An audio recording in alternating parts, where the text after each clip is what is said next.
Hello, today I have another interesting instrument to show you.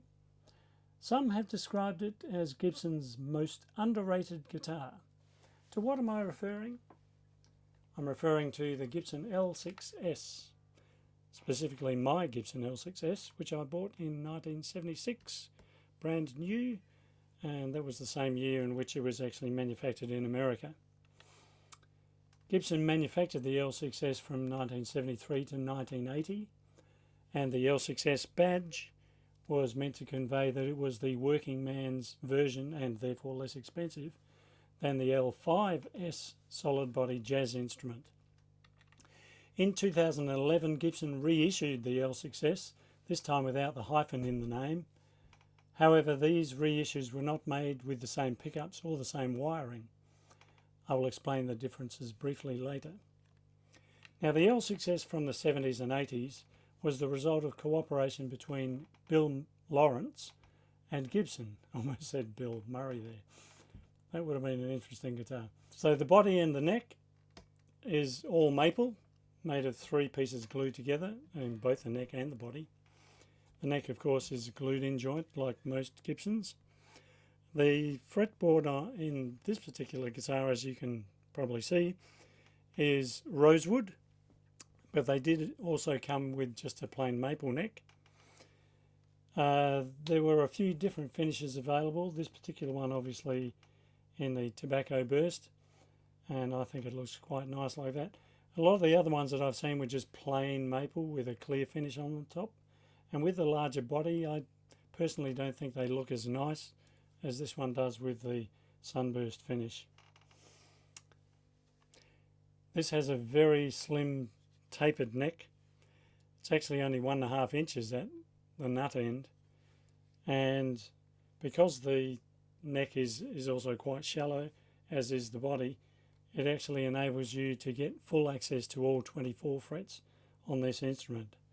Yes, I did say 24 frets, so you can play 2 octaves on every single string. In fact, this was the very first Gibson to come with 24 frets.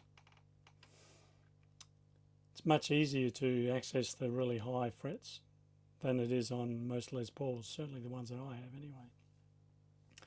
Now, when it left the Kalamazoo factory in USA, it came with Grover machine heads, which I personally didn't like that much, so I actually got them all changed to Shallas when I bought it. The only other modification I've done to this particular guitar is added some Shalla strap blocks. Okay, so controls: overall volume, mid-range cut, and tone or high frequency cut. Then we have this chicken's head selector here for the various options with respect to the pickups, and that's where this particular instrument's a little bit unique. Position 1 is both pickups in parallel in phase.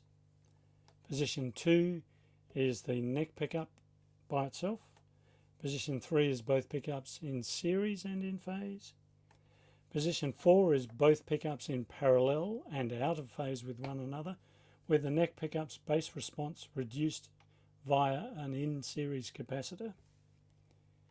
Position 5 is the bridge pickup alone, and position 6 is both pickups in series and out of phase.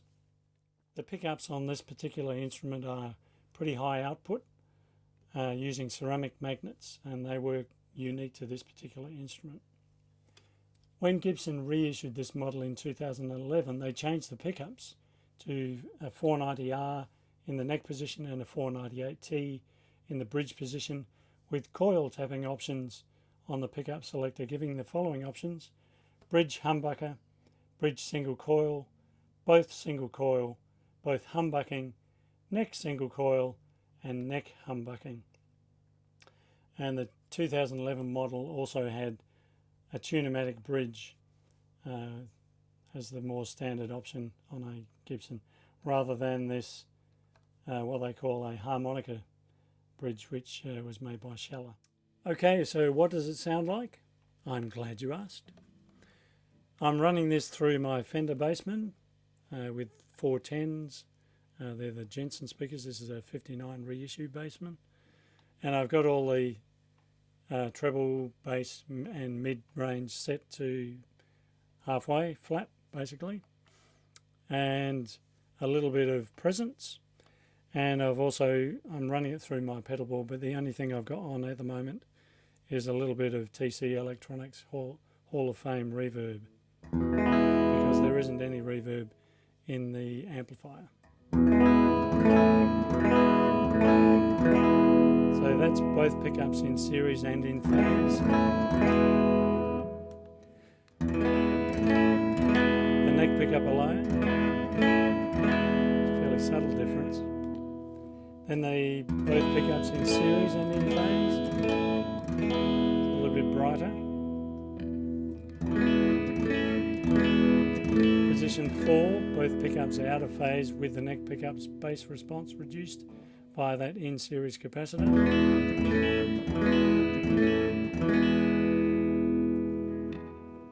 And position 5 is the bridge pickup by itself. And then both pickups in series and out of phase. So that's a little bit about this guitar. I hope you've enjoyed watching it.